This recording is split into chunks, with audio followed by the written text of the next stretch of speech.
Welcome to the King's Table. Another episode. How you guys doing?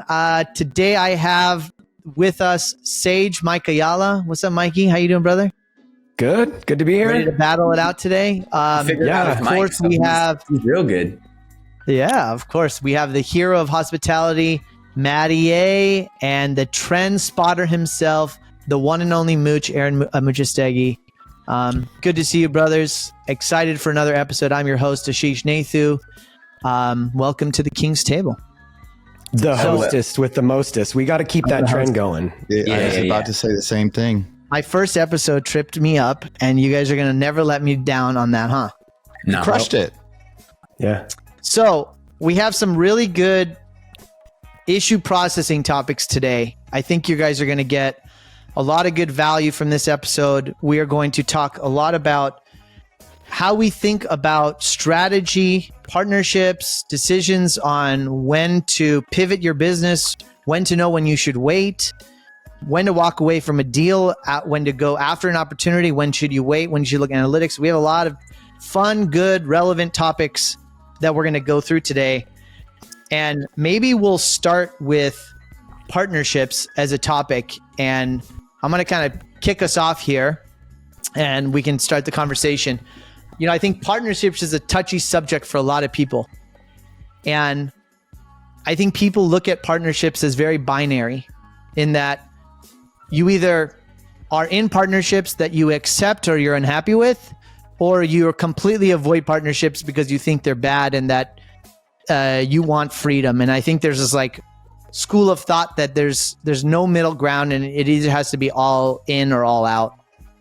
And I'd love to go around and talk about sort of not necessarily our experiences, but really what are the lessons that people should take to either decide if partnership is good for them and how to succeed in partnership or like increase the odds of partnership, right? And or when do you know when you shouldn't be in a partnership? Love it. And I also think that there is circumstances and there's a good blend for all of it within a portfolio of your life. You don't have to always be by yourself. You don't always have to be in partnership. So I'd love to kind of start out with that. Mikey, you and I have talked about this openly. So I'm going to kind of start with you and let you lead us on the journey. Go ahead, brother. Well, my main two businesses in my life have had partners in them. And I used to say, you know, if two partners have the same strength, one of them's not needed. So really, when I'm thinking about a partnership, it's really like, you know, I think a lot of times people get into partnerships because they like somebody. Like we just start having a conversation, we get along well, and we jump into a partnership. But I think that people should be considering partnerships only from the lens of strengths and what do we bring to the table? Not because we want to hang out, not because we like drinking on Friday nights. I mean, I like a ton of people. It doesn't mean that I'm going to go into partnership with them. So, you know, I'm looking at partnerships from that standpoint, and that's how I've always looked at it in the past. But recently, and Karen and I've spent a lot of time talking about this the last year, I think an even better filter than the strength that the partner brings to the table is, are you a values alignment? Because what I've realized, even in my current partnership, I love my partner to death. Like he's fantastic, but we've reached a point where I feel like we're no longer a values alignment. So I've kind of shifted my filter to not only does my partner bring a strength to the table that I don't have, but trying to figure out as much up front, like, are we values aligned? Because I think the two partnerships that I've been in, and again, I'm still great friends and love my first business partner too, but our values we're no longer in alignment. And it took me a while to figure that out. So those are kind of my, you know, two filters that I would throw out the gate that I've learned in business partnership. And I'll say lastly, I love partners. I will continue to have partners in business as long as it fits those two filters, because man, it's so much better to do life not alone. So anyway, that's my 2 cents. Mooch. Let me see if I can reset my little stopwatch back here. Put it on myself. I figured out you need that, brother. Go ahead. I need that for me, right? Yeah. No, you can see I can see it. I can see it in my reflection. I figured out the secret to partnerships. I have had so many different partnerships. I've partnered with family. I've partnered with like siblings and cousins. I've partnered with friends. I've partnered with people I didn't know. I've partnered with like people that I wanted to have closer friendships with because it was going to help me become closer to them. And the only partnership that works for me long term is somebody that I actually am not friends with. Somebody that I don't hang out with. Someone that I don't do social stuff with. I've had partners that we like go on trips and go around the world and like do all sorts of fun stuff, or ones that we hang out at parties. My best partner, like the longest standing partnership that's been the most profitable, is we say, how are your kids? How's this? Like every conversation starts with the 30-second check-in on that. And then we're business. And the reason that's awesome is because we don't take shit personal. Like we just don't take it personal. Like there's so much, because what's going to make us make a bad decision in life? Emotions, right? Like intense emotions of stuff. So when I was doing partnerships with family, something that went bad at a barbecue could affect your next $1 million business decision. Something that went, or someone's making more money than somebody else. And when you go on family trips together, then it impacts who's buying what, who's paying for dinner, who's the boss, who's not. Even then when Kalina worked with me. So what's great is and when I really realized I was working with a new partner, now there was different things I had to do to make sure the partner was performing. Because when there's non-performance versus performance, the other cool thing about not being friends with someone and there's non-performance, you can say, here's the deal. Like here's an ultimatum for us to continue this partnership. If you can do it, great. If not, no big deal. The other benefit was I have a lot of different businesses. He has a lot of different businesses. If we were like friends and like I went and go and like bought a deal without him, he would instantly get his feelings hurt. Why are you doing stuff without me? We're partners. We have a real estate business. Why would you ever buy a duplex without including me? And I would say the same thing to him. Why would you ever do this land deal without me? Why would you ever do business with somebody else without me? But because we're not friends, it makes it to where we don't take stuff personal. So I can do my own stuff. He can do his. And when we're in our business, we're focused on it. And after like probably 9 or 10 different partnerships, that's been my absolute secret. You cannot be friends with your partner. That's probably going to be controversial. You guys probably might not agree, but I think every time people start partnerships with people that they're really, really close to, they like, it's like a divorce. It's like a bad breakup. I think that's pretty spot on. That's pretty spot on. But I want to challenge the thought just for a second to see, because I think a lot of people are looking for, they're filling a void in something by partnering with something they like. You're saying that the partnership is really based on profit or business success and not much else. It's filling that purpose instead of filling some other purpose. Does that make sense? Yeah. Well, maybe like belonging or trust, or they're filling some other void instead of like, I just need to build a business that generates me income. Anything beyond that, I can fill in something else. So you've been able to really divide that. I think people fall in the trap of, well, I'm not feeling that sort of loyalty, trust within my boss or within my employee structure. So I'm going to go look for friends that we could do something together and fill that cup. So speak to that a little bit, because I'm sure that's the trap that people fall into. Yeah. I don't know if you remember a few weeks ago, we talked about like, could you travel the world and focus on your kids and your family and like give your family 100% and also grow your business 100%? And my answer back then was there's always a choice. When you say yes to one thing, you're saying no to another. And I think you can probably have a successful business and be friends with the person. But if you're in a business partnership with somebody, you're never going to be as good of friends as you could be, right? Because the business will impact when you're being friends, when you're hanging out, when you're playing golf, when you're barbecuing. The fact that you guys have a business together will make it to where you can't be as close of friends as you could be. And in the same sense, like your business won't get as big as it could be if the friendship part of it affects, like if you care about somebody, you're not going to hurt their feelings. You're not necessarily going to say what's hard. Like how many times have you not fired somebody because you cared about them? Right. And so anyway, yes, I think that it depends on what you're looking for in a business partnership. If you're like, hey, I'm semi-retired, I'm bored, I kind of want to start this new business. Like if Mike and I wanted to go start like a boat rental business because we're like, hey, like we wanted to do something like that, we could. Like we won't get rich on it. It won't like go through the moon or anything like that, but it could be a thing that we do now and then together, right?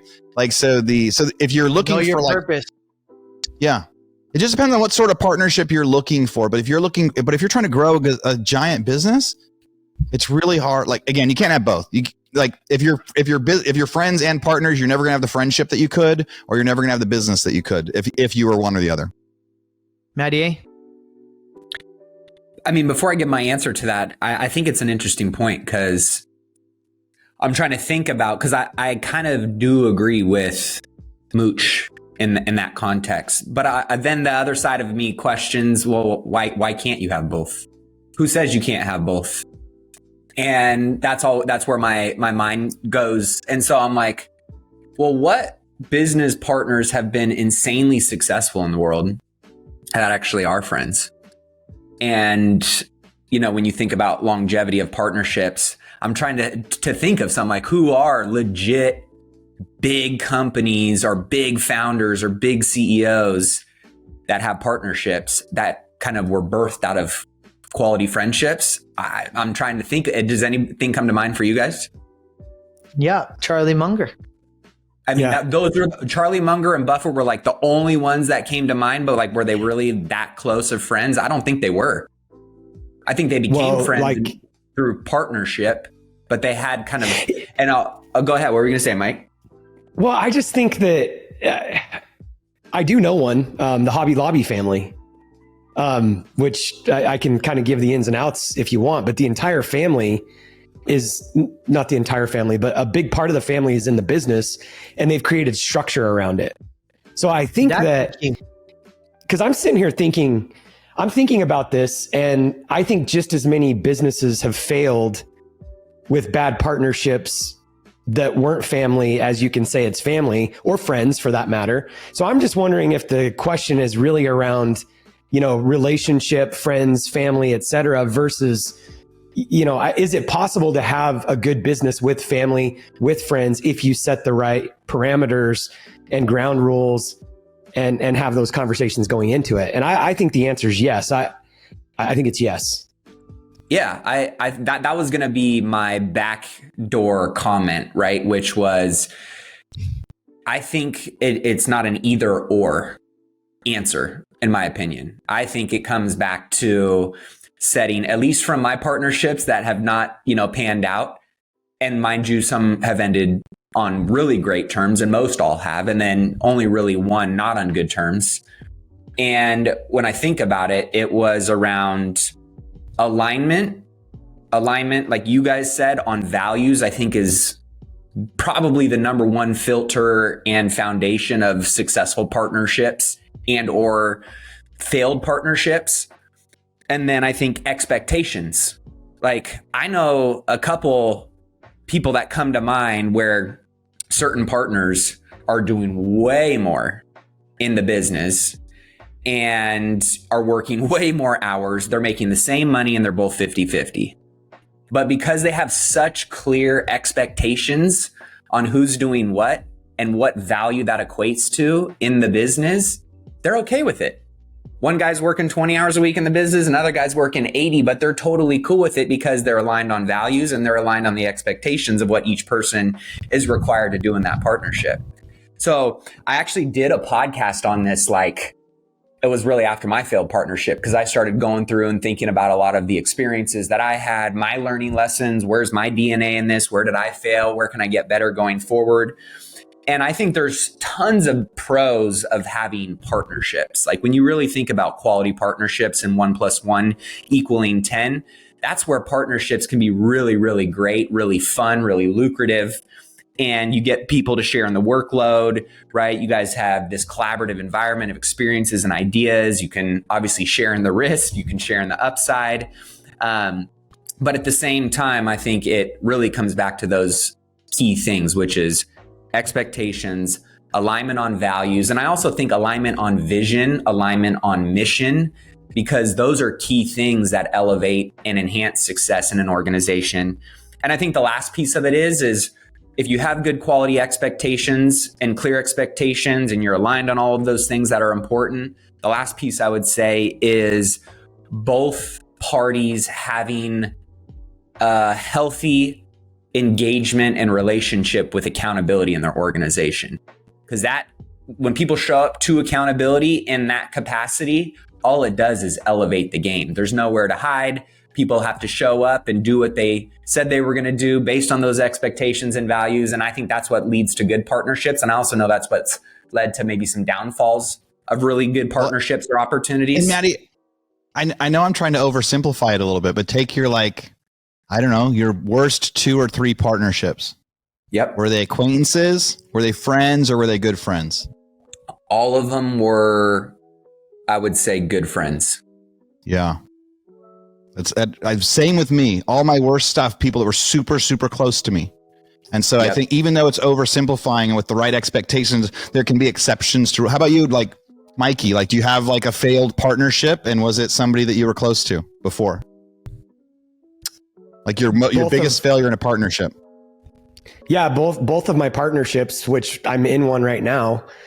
And again, I wouldn't say that they were failed in the sense that, you know, we fell apart or whatever. It was just, again, for me, it was a values alignment. So I'm oversimplifying, but I'm like, the first one was family and the second one's a friend. But that being said, like, you know, a couple of things that I've realized is, like, it's really easy to not create ground rules to those that are closest to you.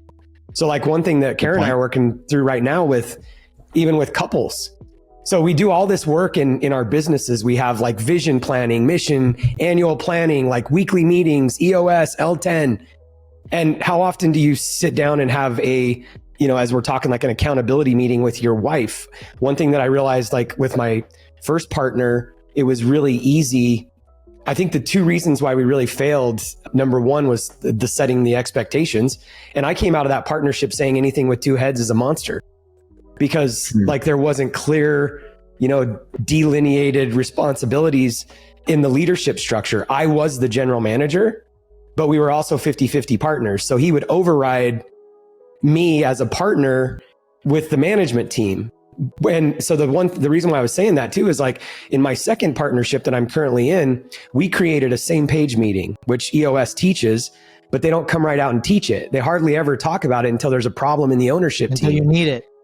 Yeah. And then they start talking about same page meeting, but it's not in any of the books. And what that is just like we have an L10 meeting in EOS, we have to have a same page meeting that's just as structured. There's just as much accountability between the owners so that we're on the same page. And so I think it's just easier, like Aaron, in your situation, and I don't think you're oversimplifying it. I think you're pointing out something that it adds a layer of complexity that if you can stay away from it, I think you probably should. So I don't disagree with I mean, what you're saying. Aaron, you're providing a little bit of discipline to say, look, yeah, can you be friends and can you try? Sure. But the odds are better if you're just focusing on structure, accountability, profitability, and get all of that other stuff from your friends and your spouse, perhaps, right? Business is hard enough as it is. Yeah, no, you're right about that.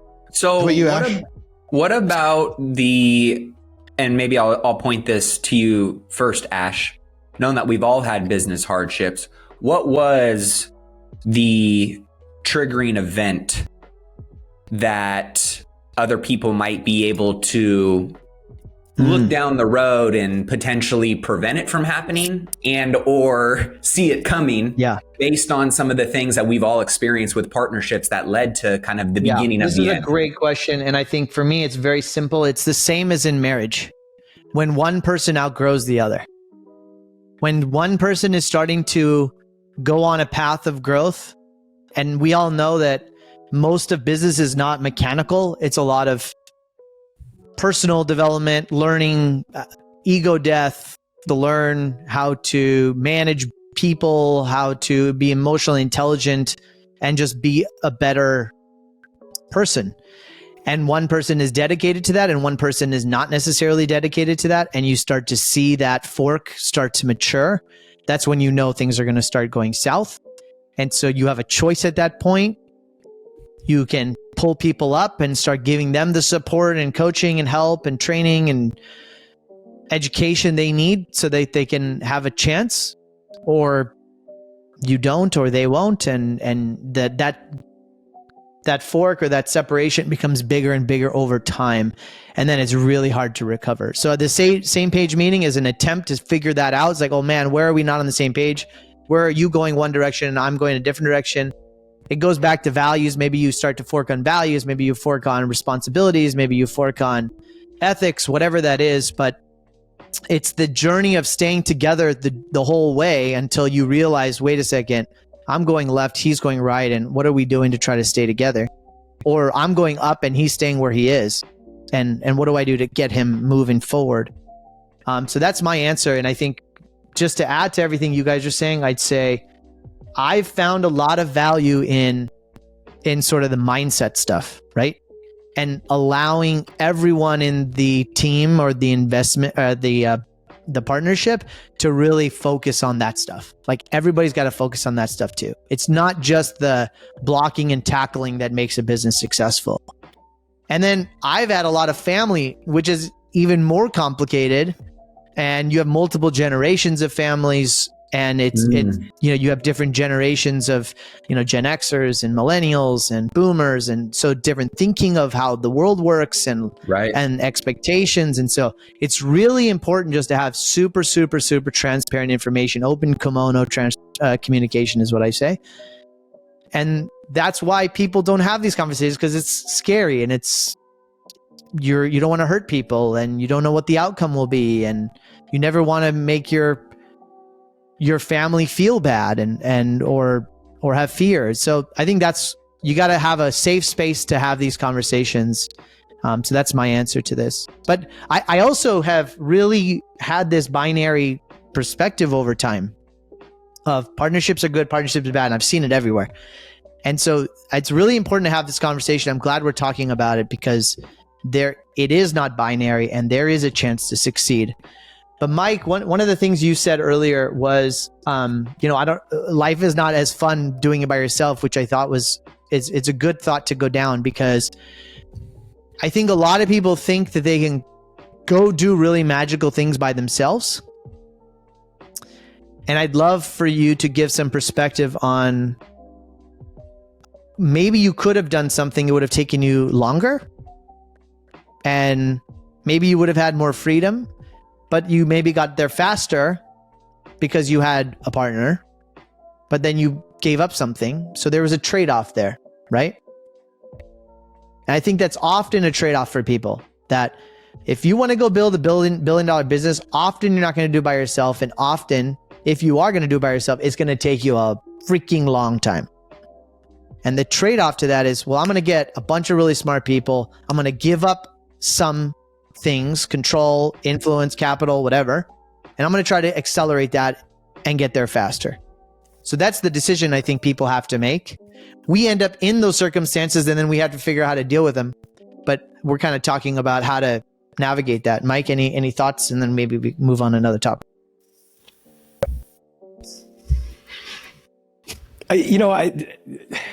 So I've been thinking about this a lot lately, and I know it gets a little bit more complex, and depending on where the audience is at, I've been thinking more about, like, in future partnerships, whenever possible, structure a partnership that is not like 50-50 or even, here, I was talking with Matt King about this yesterday. We were texting about it.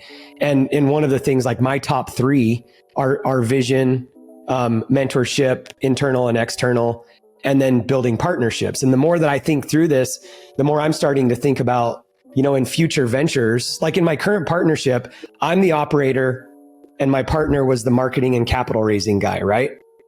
So in future partnerships, I'm starting to think, as I've learned, and again, I don't want to make it overly complex, but it's actually pretty simple. We just don't know it until we experience it. So in future things, when I think about building partnerships, like when I go buy HVAC companies, can I just create, since I'm an operator, can I just create the HVAC entity and then find my capital partner and just have a general partnership at the top that they own 40% of and I own 60% of? And you know what, if we don't want to do any more deals together, we don't have to. I have the operating entity, they have the capital entity. We've done a couple deals together. If we decide not to do any more, great. So I would encourage the audience, whether, you've never done a partnership or or you're, on number 4. Like, how can we create structured partnerships that are easy to get out of? And I actually asked Kim Perrell. She wrote a book. I can't remember the name of her book, but she's had multiple like $200+ million exits. And I was asking her and her husband, we were in a small mastermind group in Miami. I said, hey, how do you guys deal with partnerships? And it was just kind of fresh on my mind because I was just kind of thinking about, this was like 2 years ago, thinking about exiting the current partnership or what that looked like to unwind it. And she literally said, we flip a coin.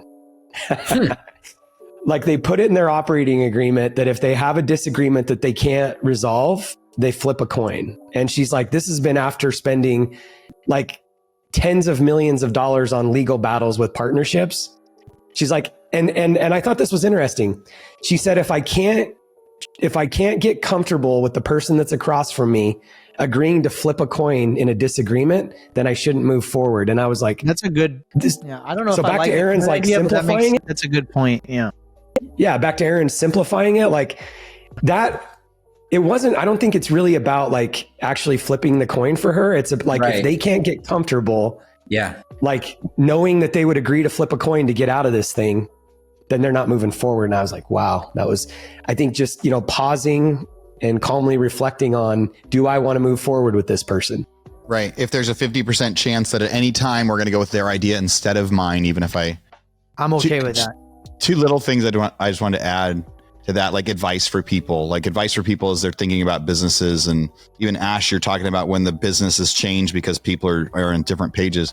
I don't think anybody cares about being on a different page until the business starts having complications, right? Mm-hmm. When we're printing money. I disagree with that. Okay. You're saying in terms of when the business is suffering. Well, just when it changes. Whenever it's like starting to make a little bit less money, or when it's not growing. I think you can experience forks in the roads even when you're making a lot of money. In fact, it's on both sides. When you lose money, you start seeing forks. When you make a lot of money, you start seeing forks, because their behavior changes based on the circumstance. Just because you're making a lot of money doesn't mean that everything is as expected. Because when you're making money, people are like, oh, damn, we're making money. I didn't even think that was possible. Now what am I going to do? And so you see different behaviors. I'm like, hey, we're making money. I'm going to stay out of his lane. I'm like, hey, I'm making money. I don't care what he's doing on the weekends. But if we start making less, I'm like, okay, let's start cutting together. But I totally get your point. So maybe I just look at stuff different. But I've been in plenty of bad ones. Best advice that was ever given to me, like if you are going to, I love the coin toss one. Maybe that's going to become the new one, but it should always be 51-49. And the 51 should always be the person that's worth more money, because they're the one that's going to get taken after if there's ever a lawsuit or anything else. It's really simple to go like, no, it's 51-49, because if someone's going to be a target in this, I'm going to be the target instead, because I have more assets than you. So that part's like the real simple. But then every business agreement, you should know that like 90% of them end up in like a business breakup, divorce that like isn't cordial. So like other advice I got at the very beginning was in that original document, especially if it's friends and family, in that original document, it says, I have a right to buy you out for X at any time. Right? For any reason at all, like if I decide that it's not going to go anymore, a third party evaluator values it and I get to buy you out for that. And it's like the buy sell agreements, or I have a right to sell, because then it just makes it, you have to expect that 90% of the stuff's going to end in failure. So put in the documents ahead of time. When it does fail, what happens when it breaks up? Instead of like the coin toss thing. So my 2 little cents on it is like, prepare for it at the end. Because when everybody's excited at the beginning, we're not thinking about that. But if you got everybody is nodding with Mooch, so that's really good advice. Everybody's agreeing with this one. I want to say one thing on that too, and I think that's brilliant advice. And I'll tell you, even if it's not a bad breakup, we're talking about partnerships that end bad, but sometimes partnerships can end well, especially if you have that up front. And I think Maddie kind of asked this earlier, like what was for me, in my first business, Kara literally I think it was 2012. It was, she said, in 10 years, when our daughter graduates, which is our youngest, which is 2022, it just happened. She's like, 10 years from now, I want to take a year off. We got married young. like our entire adult life was raising kids and running businesses. Right. And she just had this idea in her head that when Kaiten graduated, she wanted to take a year off. And I went and asked I started talking to my business partner. I said, hey, I think we need to bring in a general manager, because I'm thinking 10 years down the road. Like, I'm the GM and I'm thinking 10 years down the road, how am I going to take a year off? And he looked at me and he said, well, if we do that, what are you going to do? And that was the moment that I realized, like, we were not values aligned in the long term. And when I said that early on, people might think, well, values meaning faith or what? No, it was literally just the way that I look at time. One of my top values is freedom. And my business partner wants to work 100 hours a week and he'll work until he's 100. I don't agree with, like, I don't want my life to look like that. And so we were able to walk through that whole process and get through it without a bad situation. But it would have been a hell of a lot easier if I would have started where Aaron said and had like a buy-sell agreement out the gate. But I was 24 years old. I didn't know any better, right? But fortunately, it ended well. But that's what I was talking about with the values alignment. It doesn't have to be a bad thing. It can be a good life change that makes us want to, pull the partnership apart. But it still doesn't make it any easier if we don't have like parameters around it. You can be getting along and still not figure out how to get out of the business without, clear expectations. Good or bad, it will end someday. I want to pivot to another topic and give it to Mooch, but I want to just add, because Mike, you talk a lot about this, is I think that a lot of people who want the glory of business ownership, and I'm going to use that word intentionally, this sort of like over glorified thing, believe that they're going to receive freedom when they somehow are an owner or a partner in a company. That's the glorious, godly thing to do to gain freedom, is to be your own boss. And 90% of owners don't own a company, they own a job. And that's the difference between what you experienced and your partner experienced, is that you were not interested in owning a job. You were interested in owning a company to provide you freedom. But we could go down that rabbit hole, but it's a huge trap that I think people get into, especially all this conversation where people are encouraged to leave their W-2 job to go start a business so you can go get freedom. And in reality, all you did was trade one job for another with more responsibility and less skills. So just something for people to think about. Before you pivot, Mike, you want to close, and then I want to pivot. Yeah, before you pivot, I just wanted to add, I wanted to see if there was anything you guys would add to this, because I wrote some notes down. So for anybody that is considering going into partnership with somebody and exploring what that might look like, these are some of the things that I heard come out of all of our mouths. Make sure that you are aligned on values, vision, mission. Set clear expectations from the start. Outline how you'll manage business finances, handle money issues, handle disputes, handle dissolution. What type of legal partnership you will choose or how you structure it is extremely important. And decide how you guys will handle opportunities that are presented to avoid jealousy, envy. The one thing that I would add to that is operating agreement and clear expectations on buying and selling.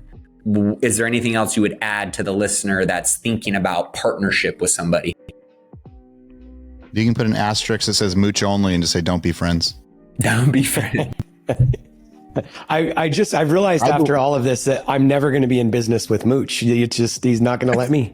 No, we'll do a boat rental business. We can do a lemonade stand. We can do some small stuff. It'll be fun. Yeah. As long as it's not a real business that makes money, we can go in business together. Yeah. It's going to be fine. As long as we're not I'll add one thing really quick to it. And this is not something that I came up with. It's something that I heard from a friend and mentor of mine that I'm going to implement going forward.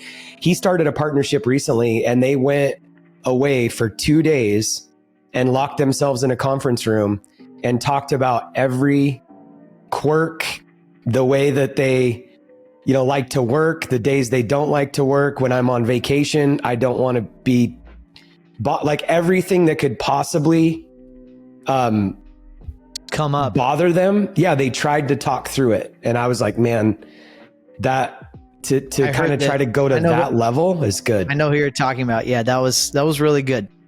Yeah, be super, super, super, super open in the beginning. Mm-hmm. I mean, it gets harder and harder to be open over time. The best chance you have of finding the cobwebs is in the beginning. Get past the romance, the cloud nine, the sexy part of partnership, which is where everyone gets excited and no one talks about anything real. And then you start having real problems, and that's when shit goes south. Okay, let's talk about when is it appropriate to pivot your business and when should you wait? When should you look for signals and be patient and wait? So Mooch so kindly has volunteered a really quality issue to process today. So Mooch, we're putting you on the spot. Let's dig into it. I was fixing my stopwatch. I feel bad because one of your other questions on the partnership was like, when do partnerships actually go well? And my best ones are also ones where one guy raised the money and I did the operation. He did something I couldn't do and I did something he couldn't do. There was that's what Mike said is know your strengths and don't do the same thing. Yep. Yeah. Don't do the same thing. Then you're never battling over the same thing. Don't choose somebody that's like you. All right. So last week when we're talking, I'm coming to a realization that I do plenty well in my rentals. I do plenty well in my software companies. But I'm not doing as well as I was doing a couple of years ago. I shared with you guys offline, like 75% decrease in my income from 2021 to 2023. Still, no one would feel sorry for me about my 2023. But it was also coming to this realization of what am I spending time on? What is stressing me out? What's working and what's not. And in my current real estate markets, because that's still where I get my extra income. Essentially, my rentals and my software is my horizontal income. It'll cover whatever lifestyle I want, really. But I like to flip houses. I like to buy deals and fix them and sell them because it's like quick cash and you can go party on the weekend. You can buy another asset. You can do fun stuff with it. It's this fun business that right now my business plan has come to a complete halt pretty much. And it's because of the areas where I am in the market. Man, I've got houses that are priced awesome, look awesome, price below other stuff, look amazing. And we're just haven't had a showing in 3 weeks. Right. And so you go, but I start looking nationwide and there's other places that are. When I first came out to Texas, I was put out of business in California. I was totally put out of business in California. I couldn't run my business plan there anymore. And I said, hey, I think there might be this opportunity in Texas. And part of my business plan was I don't like bidding against other people for houses. I like finding the secret, being the only buyer so I can get the discounts. So I started flying to Texas every month and said, hey, I can't do my business plan anymore. I'm just going to move to Texas. But I didn't move to Texas at the time. I'd fly to Texas. I'd go be here for a few days and I'd fly back to California and I'd do it again the next month. And I was able to rebuild my business because I found a market where my business plan worked. So my conundrum now is... Okay, we're going to do this. Hold on. We're going to do this Vistage style. Okay. Mikey, you know this. What is the how do I? Man, I don't know this. I don't know this drill. How do I? How do I what? So it would be, how do I start in doing flips in Scottsdale instead of Austin? How do I do flips in Fayetteville, Arkansas instead of Austin? How do I do, because there are certain markets where there's 1 or 2 months of inventory where once you get a property, the house is selling in a week. So my business plan works in those sorts of markets. I've done it before where I did it from far away, flew in. So it's so do I, or how do I start doing what I did before? Do I fly to Arizona every month? Do I fly to Arkansas every month? Do I start over the grind of rebuilding a new business where the market allows my business plan? Or do I say, dude, you had a good run, just chill, work on some of your other businesses right now? Because I moved my whole family out to Texas because Texas was that spot.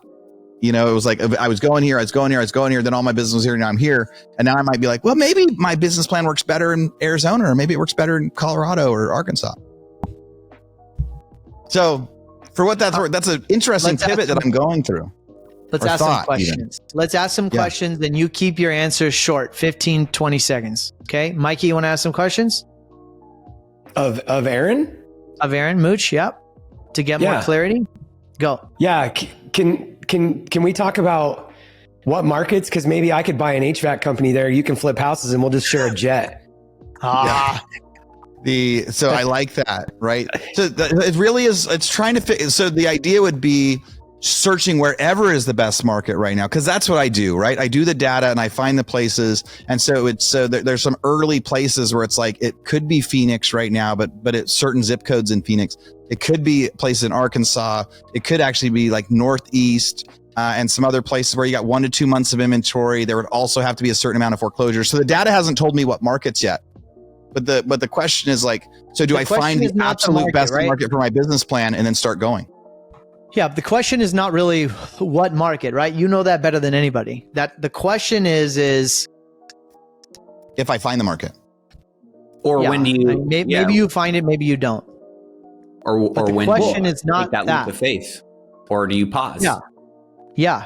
The question is why am I still interested in this vertical income business? Is the time benefit still worth it?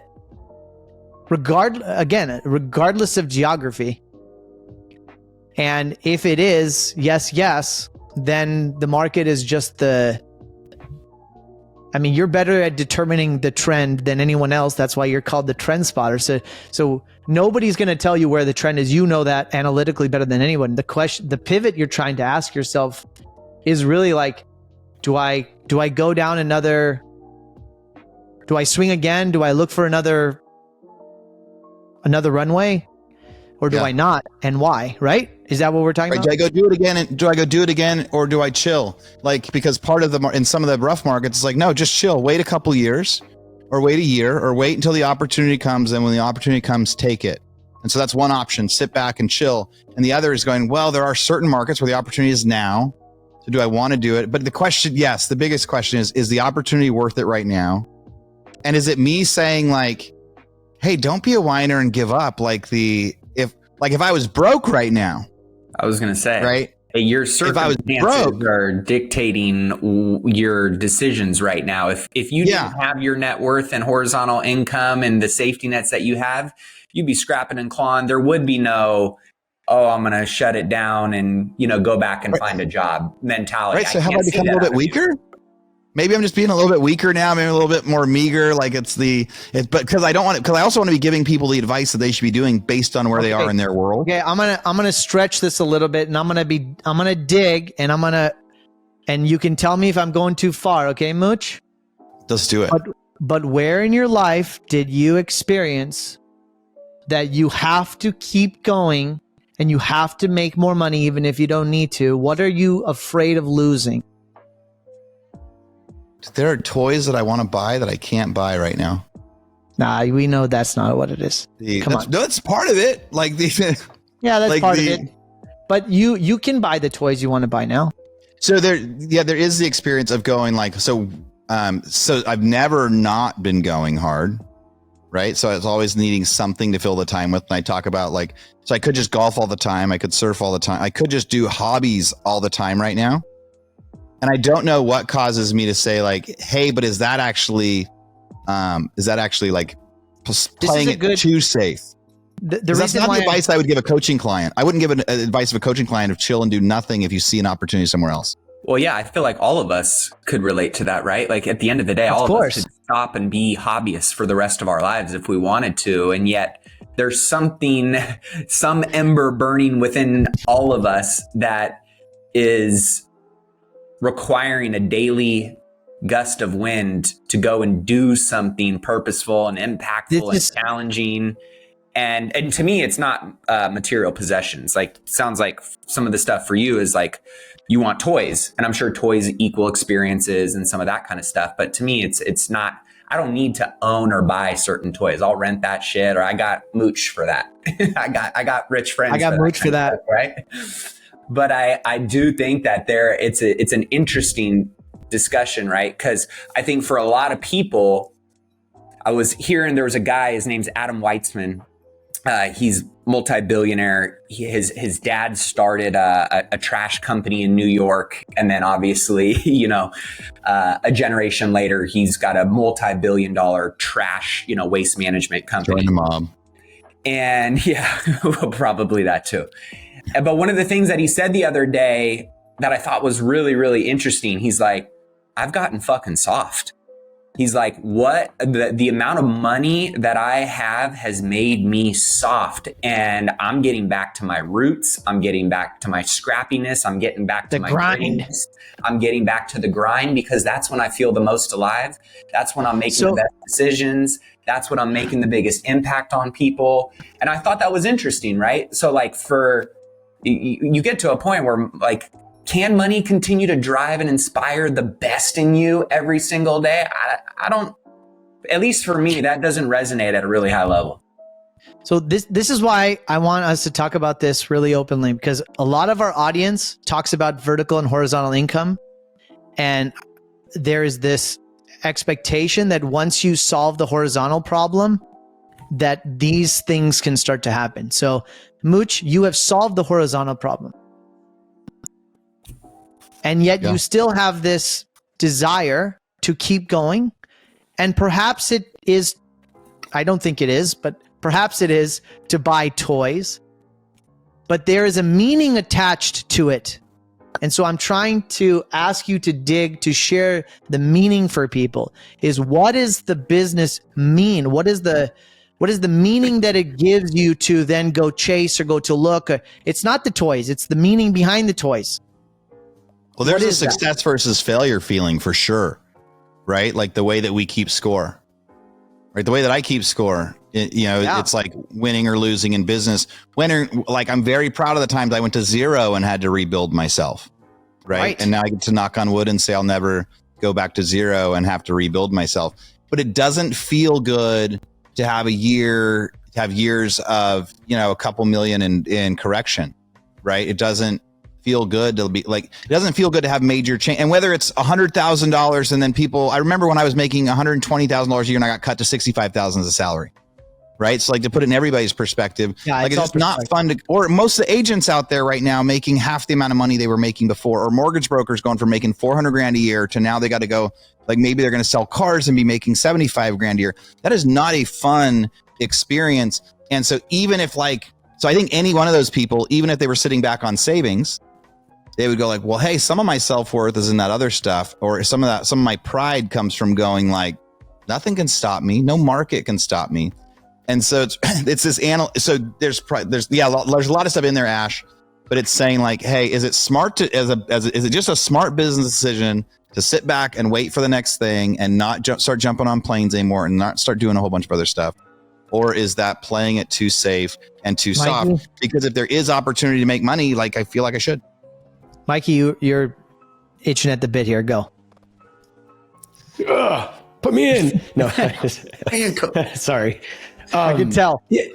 Well, it's just interesting too. And I love that Aaron brought this up because like, if you look backwards, and Maddie kind of pointed this out, like when you came here being the trend spotter, you are now like anchored firmly in one of the best economies in the country, which is also where some of your challenges exist. Right. And so, I know you already know that, but it's like if you want to continue that trend, like you saw this coming and you're here and you anchored in it and you won, but you're not going to win like you won here anytime soon. I mean, when you look at the stats on Texas and where Texas is going, and I mean, if you want to continue the wins, you have to do what you're saying. And I know you already know that, but it's kind of like the real question for us, and I'll shift this. So when we think about like horizontal and vertical, and as I was listening to this, your horizontal is fine. Horizontal is a safety thing. The whole reason that we all started wanting passive income is so that, when you're talking about going from 125K to 75K, whether it's a mortgage broker or somebody in a W-2 job or a business owner, when I was running my business, which I call my flywheel, it's like the thing that was spinning off the cash. I started investing in property because I started thinking to myself, 20, 30 years from now, when I retire, I need that additional income. That's like a safety net thing for me. What naturally happens though, people like want to trade in their hamster wheel for what I call the flywheel. But then it's like, there's this natural progression where, we start thinking our passive income gets to a point where it's like, we either get comfortable and we start living off of it and we lose that drive that you're talking about, which I think this is the real problem. And I've been in a season I feel like I've wasted some years. And at the end of the day, I think I brought this up a couple episodes ago. I've really wrestled with it, and I don't feel like I actually wasted it because I was present with my kids, and, you know, we had some good years. But man, the kids are out of the house, and I'm like, I'm ready to grind again. Like, I'm ready to go. But finding that, like, that drive that was in me, like, it's harder, and I'm going to put a podcast out on Monday that's like about an idle mind, because I think so many people just sit around thinking about all the things that they could do. But I remember when I was younger, man, I didn't have time to think. It was like, just go, right? And so I'm like trying to figure out, like, how do I refabricate that? And Mooch, I think you're just like, there's like this hesitancy to get back into it because we've almost been scorched by the amount of time and energy and planes and being away from the family and you know, the feelings of, so I think as we get older and we get more comfortable, it's a little bit more challenging to commit to, you know, to taking that step. And I know I'm feeling it. Like, I'm really at this place where this is why the partnership conversation and everything is so real to me right now, because I know in order to go to where I want to go next, it's going to take a version of me that I've never experienced before and I've never built before. And I look back at some of the challenges that I've had, that I've been through, and I'm like, that's scary to me. And knowing that I got to go to an even bigger place is what I think kind of just scares us. We're like, man, I got to become a bigger version of myself. And it just scares the living hell out of me, to be honest. But I know I'm not going to be happy. And I'll end with this. I'll toss it off to someone else. There's a guy that I've gotten to know recently. His name's John Matson, and he's a ex-Raiders NFL player, big fitness health coach. And man, he's just like in your face. And he made this comment to me. He said, you know, like, when we get to the point where we just say, hey, I want to be wealthy just because I want to be wealthy. I want to have amazing experiences, and I just want more than what I have right now. But like, when we get to the point where we just accept that, then you'll be okay with just saying it. One thing for me, like, if I was going to take my whole family to Dubai right now and have like an amazing over the top experience for 10 days and fly, you know, like on this lay down suites, and dude, I wouldn't spend the money on those suites. Not for my whole family, not right now. And I wouldn't spend the money, you know, to be at the penthouse of the Burj, whatever it's called. Like, nope, not right now, but I want that. Yeah. And I'm okay saying, you know, I want that experience. I want that experience for me. I want it for my family. But what the health coach said, and this is what really shifted it for me, we get to a point where we're comfortable saying it about wealth and making money.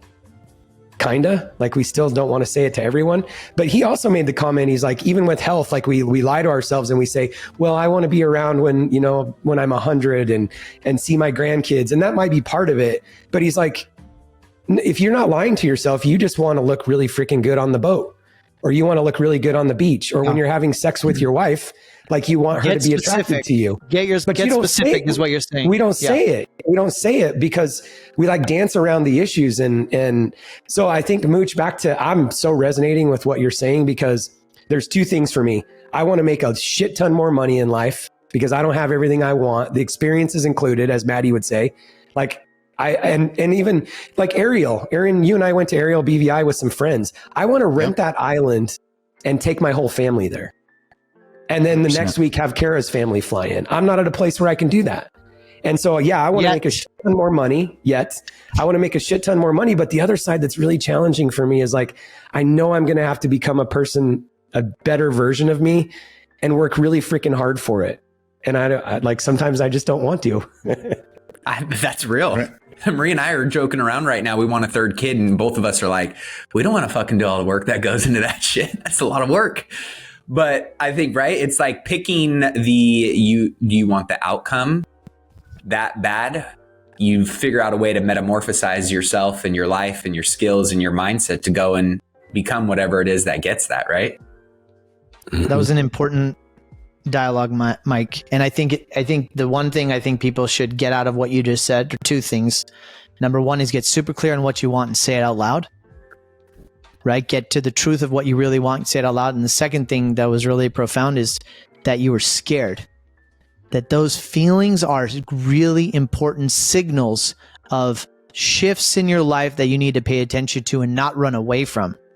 And so what you so well articulated is that it's okay to feel the fear, the stress, the anxiety, almost the resistance of that, but that is like your body telling you that you're about to have huge breakthroughs. Don't run away. Stay here. Move. Go deeper. Go get more specific. Like, very important. Very important. I mean, I'm doing the same thing. You guys know what we're talking about on the chat. So this is super important. And I will share that every single person on this podcast is, and we talk about this all the time, is like what you see on social media is all bullshit. This, what all of these guys are suffering through and really slugging through, dragging their feet through the mud. This shit is real. So I appreciate, Mike, you sharing some real talk. Mooch, you have a thought? Because maybe we pivot to something else. Yeah, like my little stopwatch that keeps us. We're giving you feedback, bro. Let it go. No. So it was great. I thought that was, that was what I wanted to be able to have out of the topic. Like just that understanding that there's times to figure out, like, is this it or not? Because what I said last week to people is don't try to fit a round peg in a square hole. So sometimes you need to pause, and sometimes you need to wait, and sometimes you need to be patient of your moment. Then if you see that moment, but it's a major life change, it becomes this thing of going like, yeah. So the only other thing, actually, as you were saying that, the only other thought I would share with you is that you did it in California. You did it in Texas. And so what is the meaning of doing it again and again and again? And you're going to end up in having the same conversation again in 3 years after you move to wherever you just said. And so there may be a little bit more thought of, well, what happens after that one matures and whatever you call a market when they go full cycle or whatever. That's probably the most profound thing. You're going to end up in the same spot. You're going to end up in the same spot you are right now in another 5 years after you fly around the country and do all that. So what I love what Mike said is like, you need to go past the boat. There's something way deeper than, because you're just chasing like a hamster the next bucket, and you're going to end up in the same, okay, now it's no longer in Austin, it's over here. I'm going to go spin around for another 5 years, then I'm going to be done with that. And I'm like, do I pivot again? But you didn't have any really breakthrough. Or I become okay with, or I just say that's what I do is every 3 to 5 years I find a new market. Go ahead, Maddie. I was just going to say, that was my point. It was, you said it earlier. Aaron, you're saying it right now. If you're so convicted on your own truth and what it is that you believe is best for you and your life and your goals, and you're at the root of, like, it's not a facade answer, but like you've done the work to get clarity on why you're doing what you're doing and the purpose behind it, and it is what you want to do, and that is your truth.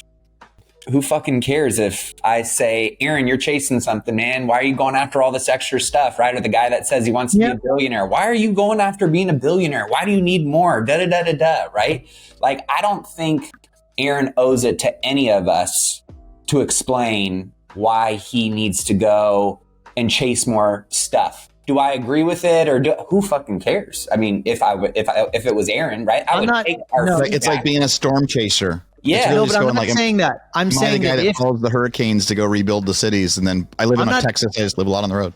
I'm not punishing Mooch for going after the next market. What I'm saying is that if Mooch is interested in being the billionaire, he can keep making money. That's fine, but just going from one market to the next may not make him a billionaire. There may be another question he should be asking that's deeper.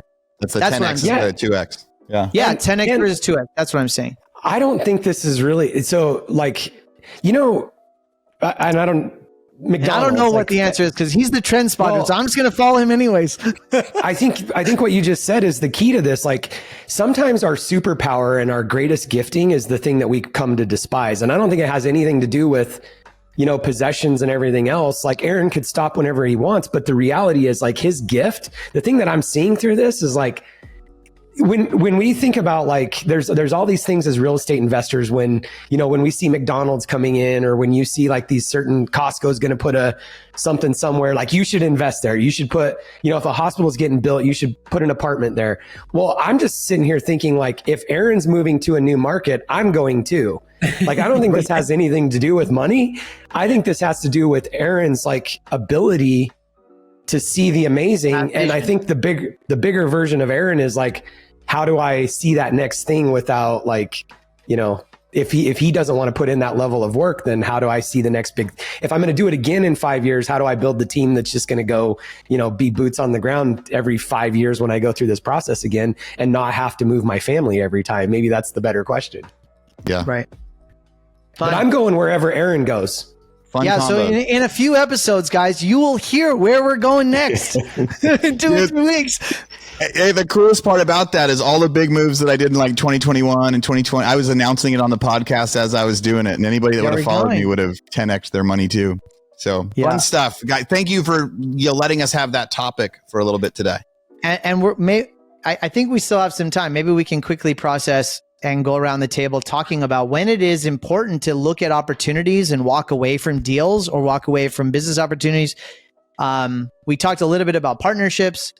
We talked about big life changes or pivots. Maybe this one kind of nicely walks into it. Maddie, you want to lead what's on your mind here? Yeah, I mean, I think we probably can all relate to certain deals that you did and or didn't do. And in hindsight, right, you're like, man, that was the right decision. Or maybe you second guess yourself of whether that was the wrong decision. Right now, I'm in one of those scenarios where I am walking away from a deal that emotionally, based on my vision, based on it being a 10x move, based on it checking all of the boxes it feels like it needs to check for me, on paper and what the data is telling me and what some of the, the due diligence has told me, I got to walk away from this thing. So it's been challenging because I'm walking away from about, $50K of inspections and consultants and, time and money and my team and flights and all kinds of stuff. Right. But at the same time, it's gotten to a point now where all of the things I know I need to have in place to be a financially prudent decision, that I'm mitigating my risk, that I feel like, is aligned with all of the things that we need to be in line to go and, spend $8 million on an asset is not there. And it's been really challenging for me, to be honest. I've been in this push-pull mental battle. I feel like one side is like Rocky, the other side is Apollo. And I'm like, no, you can figure this out. Push your way through. This is your big moment, right? Stay here. You're uncomfortable. All of this. And then at the other side, I'm like, but the numbers are saying this, and there's still these things that are really unclear that could totally screw X, Y, and Z up. And so I've been in this push and pull, debate for myself where it could still be a good deal. I could still find a way to create a scenario and a circumstance and a story in my head and a plan to support it still being a good deal. But it could also end up being a really high paying job that is actually a 2X move. And the 10X move might be right around the corner, that because I made this tough and challenging decision, even though emotionally I want to go all in on this thing, there's something in my gut that's telling me I shouldn't. And that might be the test that I need to pass in order to get this next big opportunity that's right around the corner, based on all these things I've learned, all these new disciplines and skills I've gained over time that have proven to me and to maybe the universe or God or whatever you believe in, that there's this next opportunity right around the corner for me. And I've been struggling with that because I could technically move forward with this deal. And at the same time, there's a lot of things that are telling me that I can't move forward with this deal. And I'm curious from your guys' perspectives, because there's been deals that I've gone against my gut on, and I've actually paid for it in a bad way. And then there's been other times that even though, emotionally, maybe, I wasn't all the way in, but the data told me to do it. And I had a good plan and I had good people and a team around me, and I did go all in. It turned out to be amazing. And I'm glad that I did do it. So I'm really kind of stuck in between a rock and a hard place. And I feel like now more than ever, there's a lot of people that I'm talking to that are in these types of scenarios, not just in a real estate deal. Maybe it's in a business partnership. Maybe it's in your own business in a different industry or space. Maybe it's a job you're looking at taking or doing, right? And this decision matrix of like when to move the needle forward, or kind of going back to this discussion we've having of like, when do you pause? And how do you make that decision not to do something? And sometimes not doing something is even more powerful than going and taking action on something. Let's go around the table and give him some thoughts and feedback. Who wants to start? I have a question. Yeah, go. Is there any shortcomings, limiting beliefs? Is there any capital issues? Is there any of those things that are keeping you from moving forward? Because outside of that, it sounds like you know the answer. Because the only reason I'm asking this too is just like sometimes, there's data and then sometimes there's challenges, and I just don't know if I want to put forth the effort to overcome these roadblocks. And so then and then there's data as well. Yeah. I think it's a little bit of both for me in this situation right now. I mean, when it comes to, and this kind of goes back to my last partnership, I took on that partnership in a big way because this individual had a good chunk of capital, which to me was a mental safety net that allowed me to go a little bit further out in front of my skis, and it paid off. This one, I've got all the capital lined up, but the one safety net is my capital. And there's this sense of, I guess, a little bit of scarcity in my mind that if any one of these things could go wrong, which there is the potential to go wrong, and the data supports it, and those challenges are real, I'm not just making them up in my head, that I could, with this being a bad decision, take 3 or 4 or 5 or 10 steps backwards. If I'm going for a 10x leap, I also have the ability to do a 10x landslide.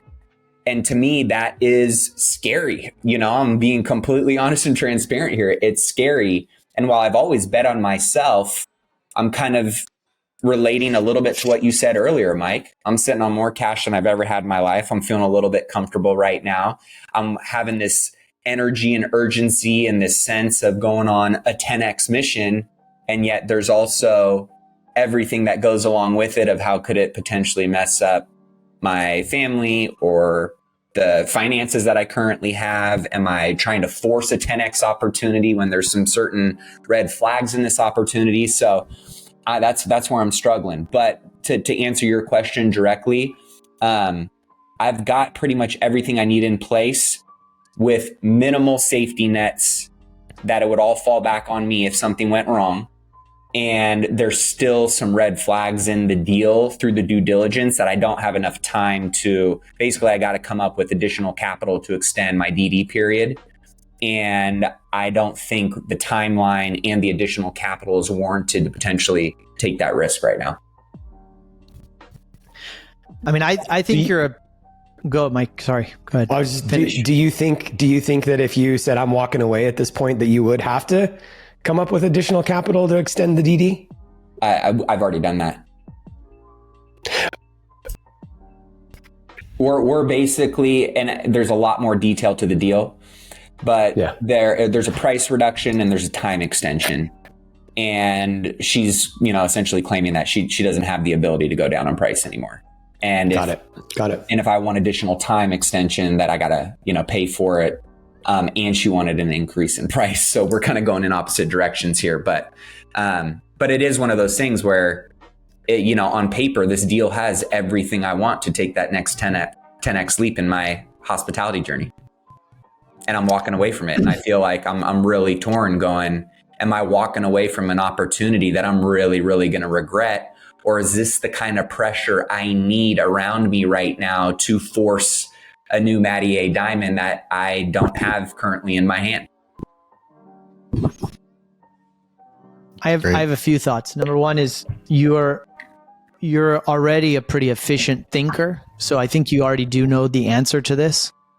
I think the gift in this is Mike was alluding to this a little bit of the life limiting belief, the I must in order to, that is forcing you to do things that you probably instinctually know you shouldn't do.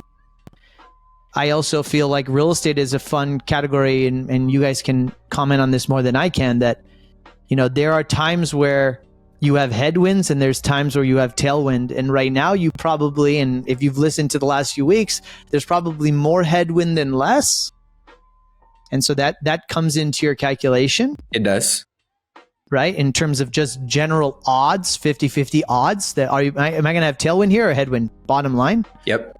And the third thing is, and again, I think you guys can answer this better than I can, is there a false premise that this is the deal that it's going to be? And there's no other deal that exists that can accomplish what I'm trying to do. I think in real estate, that's sort of maybe a farce. Again, I'm looking for you guys to give clarity on this, but I'm sure that that's a trap for people, that I look at an asset. This is the only asset that I can build this type of wealth with. Now, when you're talking about a business with a bit like a product or an invention or a technology or something, maybe that is 1 in 3 or 1 in 10 that exists in the world that you're like, I have to bet on this, because if I don't bet on this, I may never ever get another chance. And this is the right time, looking at headwinds, looking at tailwind. But how much of this is sort of your own storytelling? And again, you are an efficient thinker, but that could be your trap. Is that like, am I convincing myself that this is the deal? 100%. And you're right. You could find 1-2 months from now. So I'd love to answer shoot that back to you, real estate plays. Yeah, go. Has some comments on this, but to me it was, yeah. Actually, I'm going to let Mooch go because I got my landscapers right out my window. So go ahead. I got a list. I got a list of stuff I wanted to say. So, but actually, that's a really good point, right? For a non-real estate guy, I've got a list of my experience stuff, and then maybe some digging items on it. Like, are you bummed about walking away from your 50K more than you are about losing a big deal, or is it, or like, because 50K isn't small, it's not nothing to lose, and is it like almost like, so is your deal of wanting to keep party you wants to keep going because it's the deal of the century, party wants to keep going because you don't want to lose your 50K and feel like you walked away? Does that matter at all? He's got a landscaper, so maybe I'll have to just keep going. And it's loud. Yeah. No, we can hear you fine, Maddie. We can hear you fine. Go ahead. Just a quick question before I'll fire off my other stuff. Re-say the question because I couldn't even hear it. So right now you're like walking away from 50 grand, and I hate walking away from earnest money on stuff. So is part of the reason to want to go forward to not lose the 50 grand, or is it just, sorry. So it doesn't matter. No. Cool. And I'm not going forward because it's not the 50K. And to go back to, your point, the emotional side of me is like, this deal fits all of the things that I want in an asset. This is going to be the asset that I take my hospitality career to the next level in, and I build my brand to that next level in. And, it adds a line on my resume that people go, oh my gosh, right? So there's that ego and emotional side of me. And also just the strategic side of going, this makes sense. This is a great stepping stone from a wealth perspective, a career perspective, right? I've thought it through on a lot of capacities. But then there's the principles side of me and the level-headed logical side of me that goes back to your point, Ash, which is real estate deals are like buses. There's always another one right around the corner. And you let the numbers and the plan behind the numbers and the team who's going to actualize those numbers really kind of be my final decision. Lead. And so that's what's leading my decision of walking away from a lot of time, a lot of energy. I mean, my whole freaking staff has been spending the last 30 days, pretty much 7 days a week. We're not just, buying a commercial real estate property and we're looking at the leases and we're doing our inspections on, the main infrastructure. No, this is like, I'm going through a restaurant business acquisition. I'm going through an events business acquisition. I'm going through a hotels business acquisition, in addition to a bunch of other programming that I want to layer in with the distillery and the spirits. So it's been an around the clock thing. Our whole team is emotionally invested, and I've sold them on this vision. And now I'm getting to a point where this is a good topic. Good example of the process. We have to walk away from this, guys. We have to walk away from this, and here's why.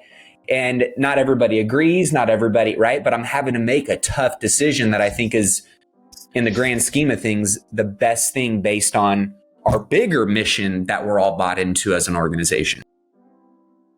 Dude, Maddie, the coolest thing is you've leveled up into a different part of development. Like this is because this is big boy development stuff where it's not abnormal to spend 50, 100 or 200 grand to find out that it's not a good deal. Yeah. People like, I remember when we were looking at buying oil fields, a few years ago, we were putting together a little, and me and one of the guys that you guys know, we were partnering on buying these. And the guy that we were hiring, he's like, cool. So every time we get one in escrow, we spend 100 to 150 grand and we're only going to buy like one of the 6. Right. And we're like, what? So we're going to lose 150 and we're going to walk away and lose 150 and walk away and 150 and walk away. But the one that we keep, well, but that's the one you're going to make millions on. So like now you're going to be into this development level where if done properly, if it's a 10X type development deal, that you'll actually walk away from 2 or 3 or 4 before you find the one that can properly level up. So it's all about like establishing contracts in the way that like it was land deals when we were home builders. We'd pay a certain amount for the first option, a certain amount 6 months later, a certain amount 6 months. So you have now leveled up into big boy development, which is that idea of getting you and your people on is like not every deal you're going to do. And some of them you guys are going to spend months trying to get one to realize it's not the one, Yep. But that's like practice for the next one. A couple fire round stuff, like all of my best deals, I knew it the whole time. Like I've had deals that were like iffy that I took risks on that turned out okay. But all of my best deals, every step of the process, I was like, home run, home run, home run, home run. I can't believe I'm able to buy this. If I can just get the money together, I'm going to buy this. Best deals I've ever done, never was questioned. And I've made money taking risk, right? Where it's like, it might be on the fence and it turned out better, but I've only lost money when I was like, I never lost money on one that I go, I know this is going to be a 100% deal. So my best deals, I knew the whole time it was going to be awesome. I can see you guys shaking your heads. I think it's probably similar.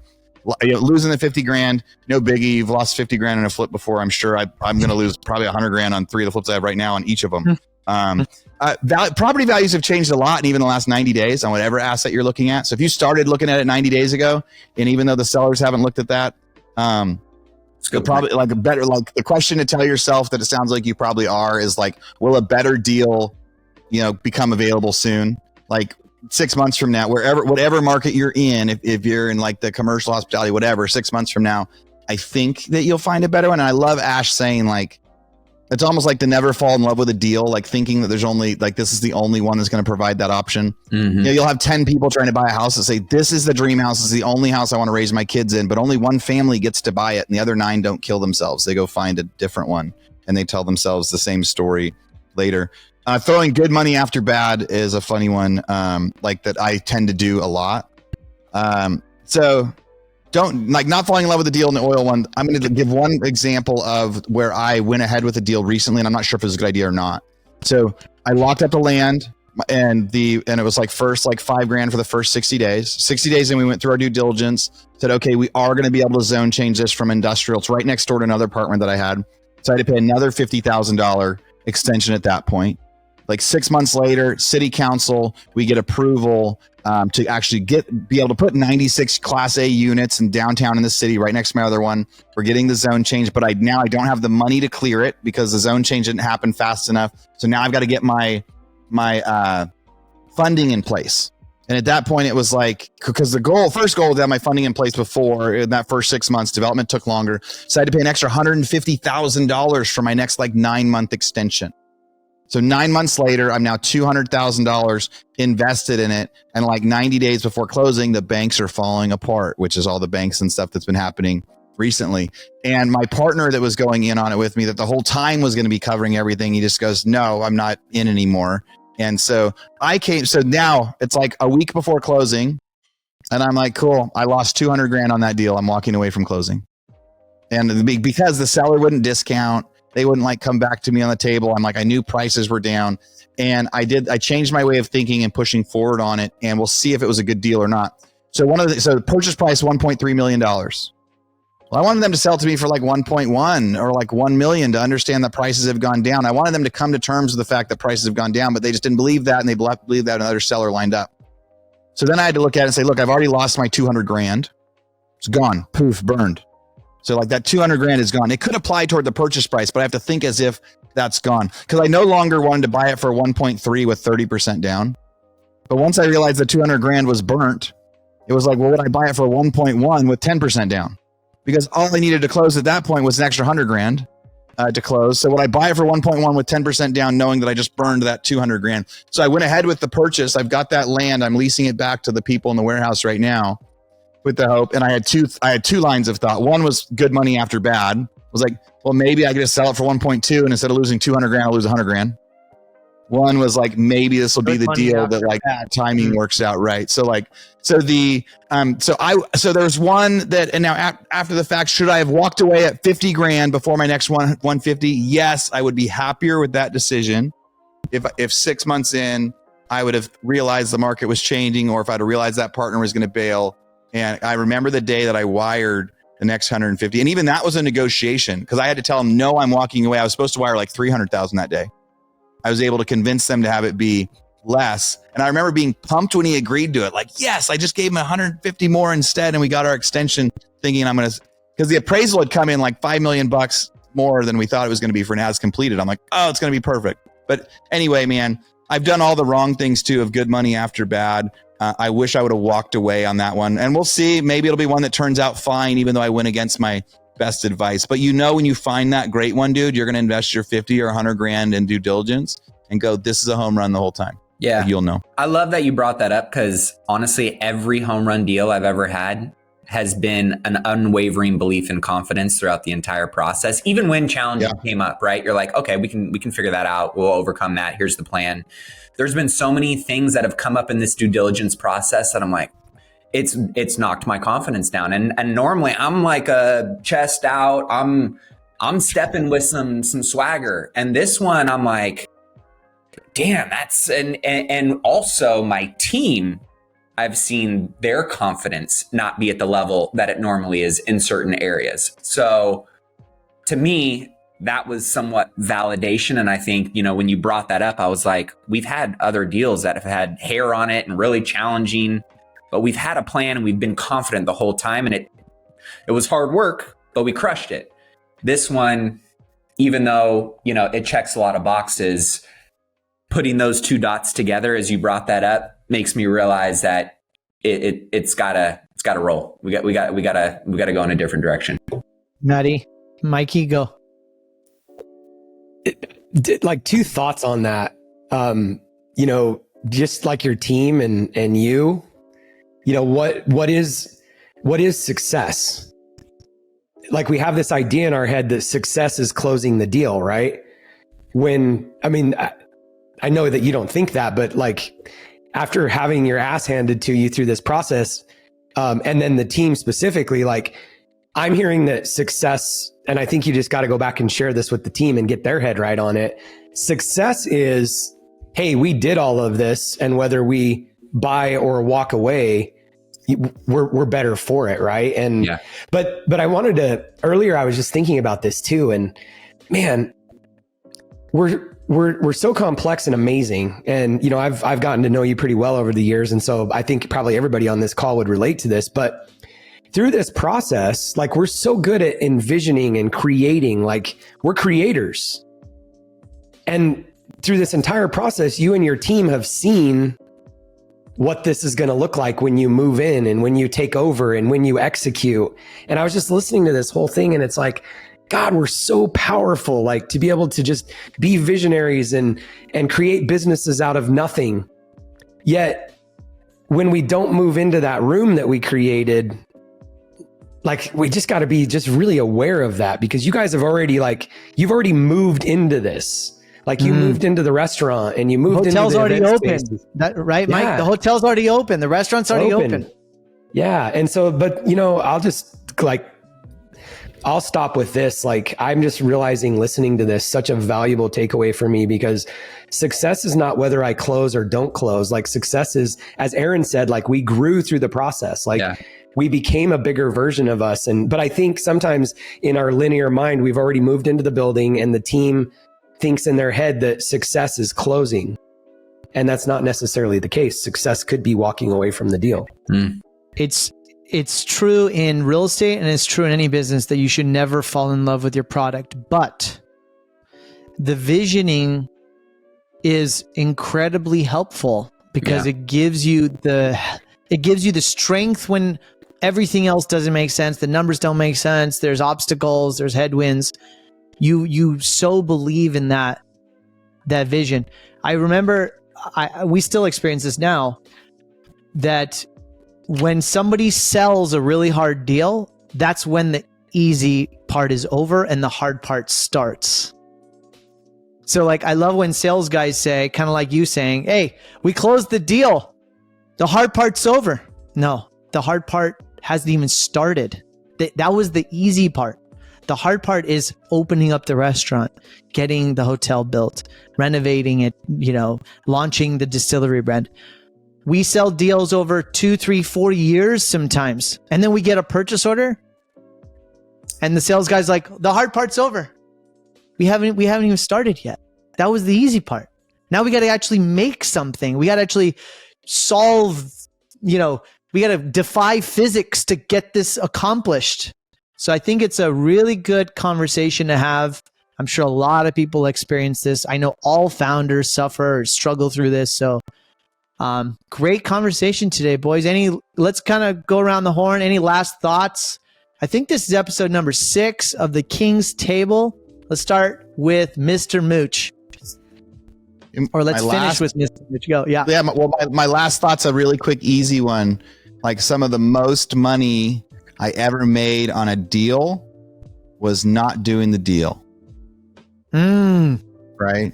Like, just actually like walking away. And then, so one of the oil fields that we almost bought ended up just tanking, and we would have lost like $1 million probably over like a 6-9 month period. And me and my buddy, we will talk about it being the best deal we ever did was not doing that deal. Right. So sometimes you got to walk away from the deal, or walk away from the idea, or walk away from the pivot, or walk away from transferring markets. So sometimes walking away will make you way more money than any deal you will ever buy. So anyway. I love it. And you said this earlier, right, Maddie, too, is that be careful in buying a job, because the time allocation of that is also a lost opportunity. Mikey, final thoughts? Well, you kind of said this at the end, and this is probably a conversation for the next time, but sometimes the easy part is the sales process, and then the real work begins. I think we should talk about that next time, because my thing was like sales or operations. We'll go into it next time, but just thinking through Maddie's situation and everything, like sometimes when we're this far into it, it's like, man, we've put so much work into it, but we've just started, man. It's just scratching the surface. The only other thought that I had, Maddie, is like the state that this deal's in, like, I don't know, worst case, you had to move there and you'd save a bunch of money on taxes. So maybe you should factor that in. Trust me, that's been a thought.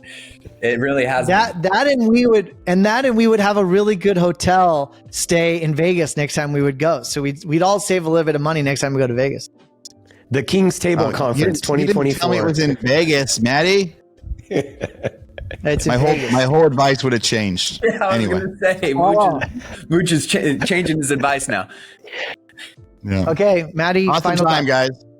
Final thoughts, Maddie. Go. My final thoughts is to the point of what Mike said, and I feel this in my heart and for my team, and I have communicated this to them, is and this is, I think, a metaphorical, mantra for life as well, which is, it's not about the destination. It's who you become on the road to getting to where you want to get to.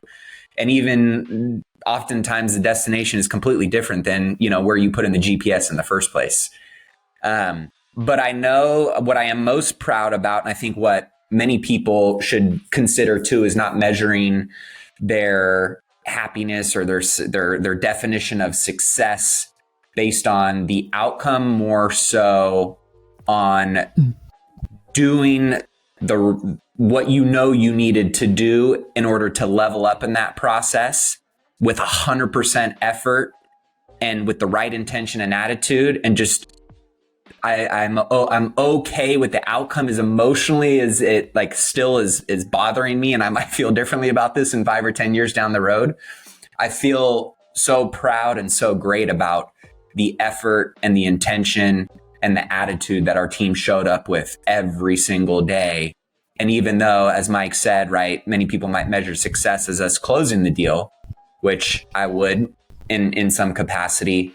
I think I'm more proud about all of us elevating our game through the process and getting to a point where we can say, we can't move forward with this deal. We got to walk away from this deal. And a more immature business owner or investor would probably be saying something different and or moving forward with this deal. So I think, a lot of people might be able to relate to that in some capacity of their own journey. And, the gap in the gain mentality, right? Is my ideal that I'm measuring it against is I should have closed this deal. That's my ideal outcome. But really that is living in the gap versus the gain is me and my team have grown and elevated our skills, our acumen, and really have grown even tighter and become better because of where we end up today. And I'm proud of that. And that's the gain mentality I'm going to live with today. Yeah.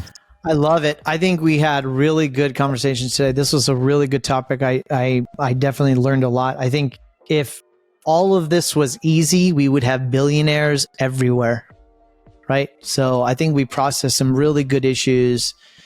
We're learning. I think the audience, hopefully you guys are really engaging with this content. Another episode of the King's Table. Thanks so much for listening. Definitely reach out to any of us to connect. We'll put Maddie's cell phone number in the show notes so you could give him text feedback. You guys know how to get a hold of us. You can find us on all the major podcast systems. You can also find us on YouTube. So leave us comments. Tell us, give us some feedback. Tell us what you want to hear more from us. And the cost of listening is that you share it with somebody that may get benefit from the content. Thank you so much. Until next time. See you, boys. Cheers. Until next time. Bye-bye.